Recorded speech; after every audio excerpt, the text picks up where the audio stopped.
That sounded really formal. Sorry about that. When I look around the room and see all of you here, I always regret the fact that I can't spend more time with each of you. That's because of the gratitude all of us at Universal feel for the fact that you're with us tonight. You guys really helped tell the Halloween story. It's a story that we're all really proud of, and the fact that we get to spend this time with you and let you experience the event. This guy has Google glasses on, I'm telling you right now. Wow. So, I could be streaming live right now for all I know. I know. So anyway, thank you from the bottom of all of our hearts for being with us tonight. We hope you have a great night. There's a few thank yous I want to get out of the way, please. First of all, and most important, help me thank the bartenders and the catering staff for the food and the drink.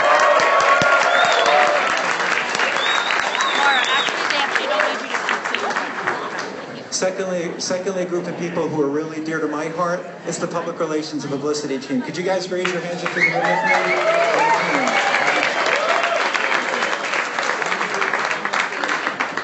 A lot of these guys have been awake since 2:30, 3 o'clock in the morning helping get it done today, so I'm really grateful for everything that they do. The next group of people, the entertainment team. These are the guys who put all this stuff together. You're going to get a chance to hear them in a minute, but let's give them a round of applause, please.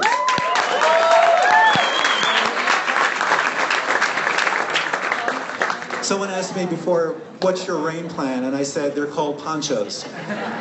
So I'm here to tell you it's still raining, and you'll get some details in a second.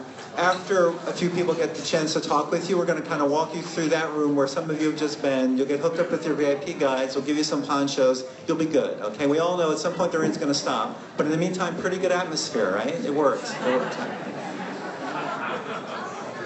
So let me introduce my friend and my colleague, Jim Timon. Jim Timon is Senior Vice President of Entertainment. It's Jim and his team who do what you're about to experience tonight. And I'd love for Jim to come up and say a few words to you. Thank you.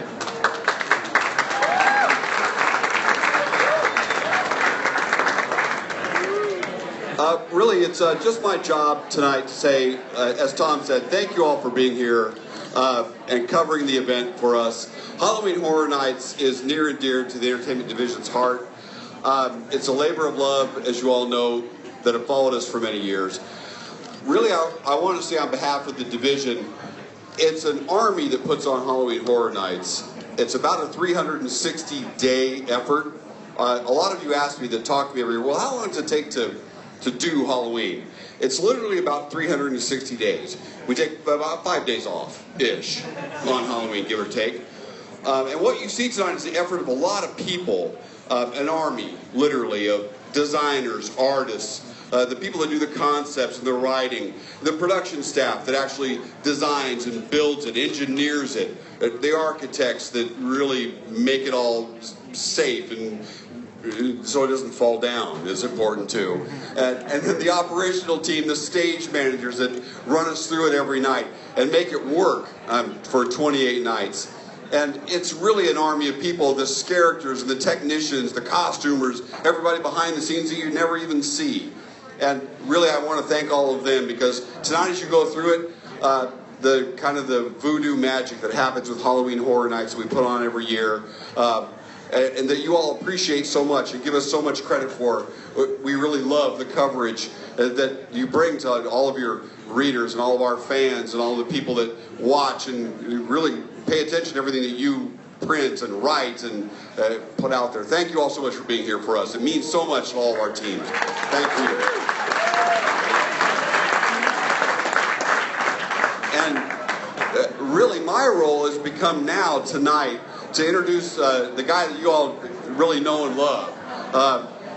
The guy that puts his heart and soul and leads our creative development team in the madness and the mystery of Halloween Horror Nights. And we'll really talk a lot about the content of tonight, what you're going to see. And before I bring him up, I want to give one more shout out. And talking about the content, we have some incredible creative partners, licensed partners, intellectual property partners that work with us on the event. And we're going to talk about them too. And things like The Walking Dead and AMC, and great movies like Halloween and Alien vs. Predator. And we have a lot of our partners here tonight. I'd like to give them a round of applause and thank you too. We couldn't do it without them. And the guy that's going to talk about that, our Director of Creative Development for the Entertainment Division at Universal Orlando, Mr. Michael Aiello, is up next. Hey everybody, happy Halloween! It's like Christmas for us tonight. To mirror what Jim said, I'm very happy that you all were able to come out tonight. It wouldn't be an opening night without a torrential downpour, right? Yeah. We're like 3 years running now with the thunderstorms.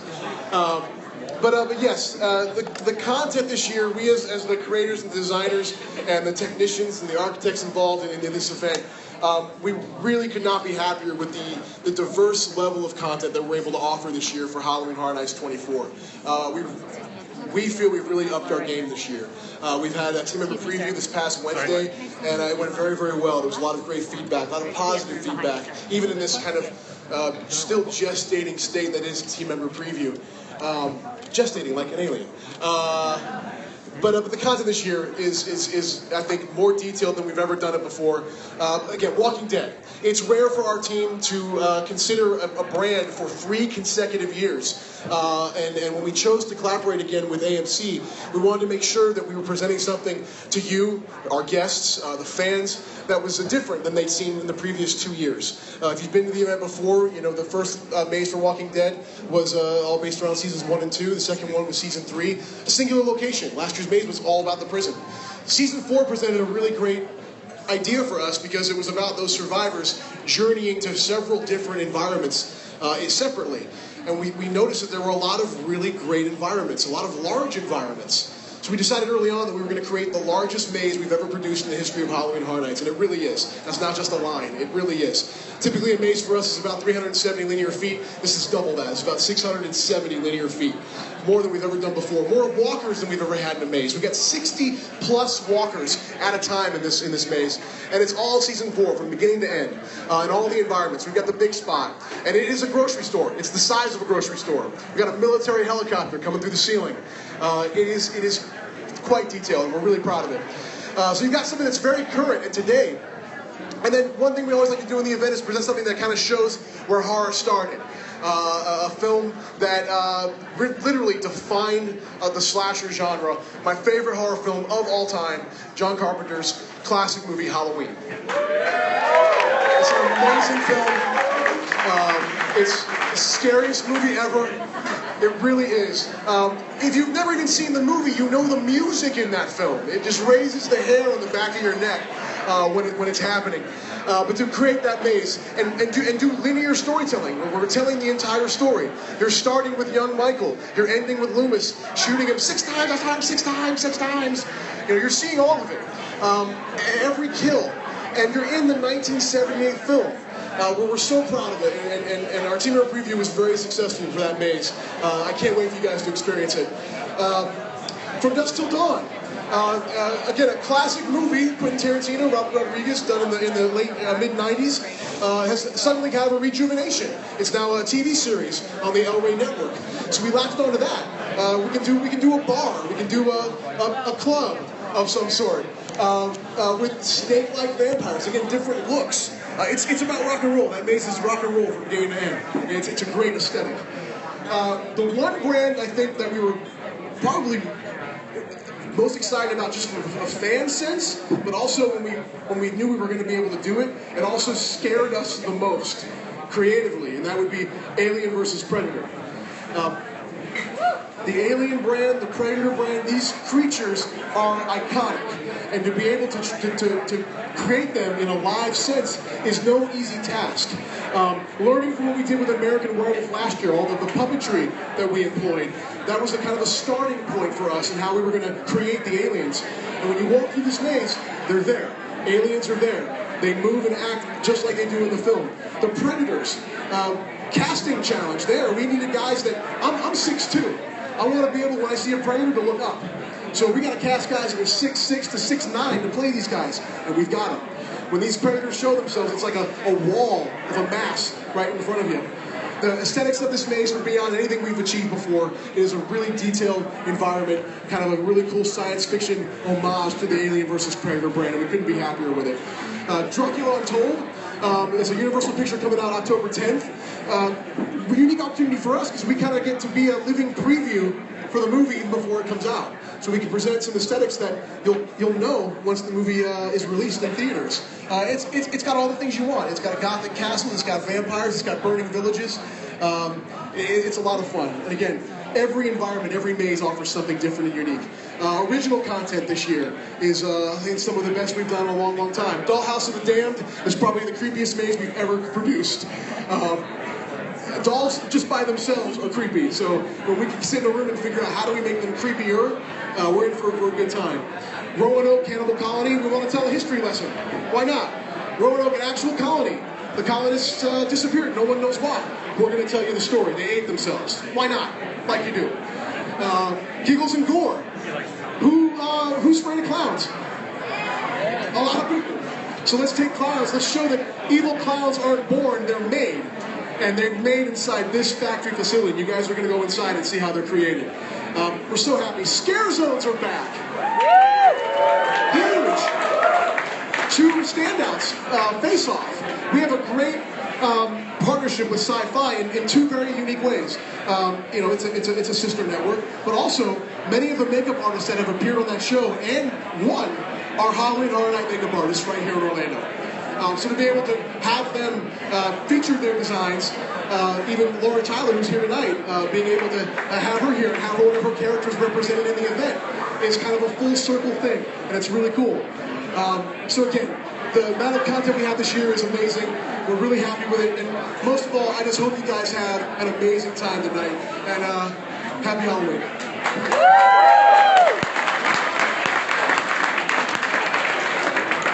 Hey guys. I'm going to ask you to do me a favor, please. It's a small room. Can you help me with the noise volume? Wow.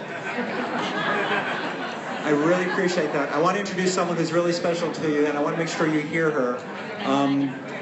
Just again, she'll only speak for a couple of minutes, but we think it's really important you get to interact with her a little bit. Like Mike said, Laura Tyler, Face Off season winner, one of her own characters is out in the park. What makes us mostly proud is she's one of our own. She's designed a lot of what you'll see tonight in terms of the characters. I want to give you a couple of minutes to hear from her. Help me again, please, with the noise volume, all right? Laura, come on up, please. Everyone. Hi, thanks everybody. Wow, I mean, it told me back when I was 17 when I first started working here that one of my characters was going to be out on a street. I would have told you you're crazy. But it is such a surreal moment to come up here and see everything that's come together and everything that's come to fruition. I'm so totally humbled and grateful, and oh my gosh, it's amazing coming as a fan and then coming to work here and then seeing your design out there. I'm really happy with all the characters that I've seen so far out on the streets, as well as, oh my gosh, all the houses are like awesome. But regardless, it's an amazing experience. I couldn't be more happy. Oh, thank you. It's all makeup. Yeah, I don't do just special effects, but anyway. It is really like coming back to home. It's such a tradition to come here every single year. You can't not come to Halloween Horror Nights and feel the excitement from the fans, feel the excitement from the performers in the characters, in the houses, acting it all out. I think that's what really brings it to life for me. Yeah, the makeup is very important, but it's just a tool to, further convey an idea that we all love this genre so much, and just that excitement makes me come back every year, and I'm excited to be a part of it. So thank you very much, and I'll give it back to Meredith, and she'll start your tour.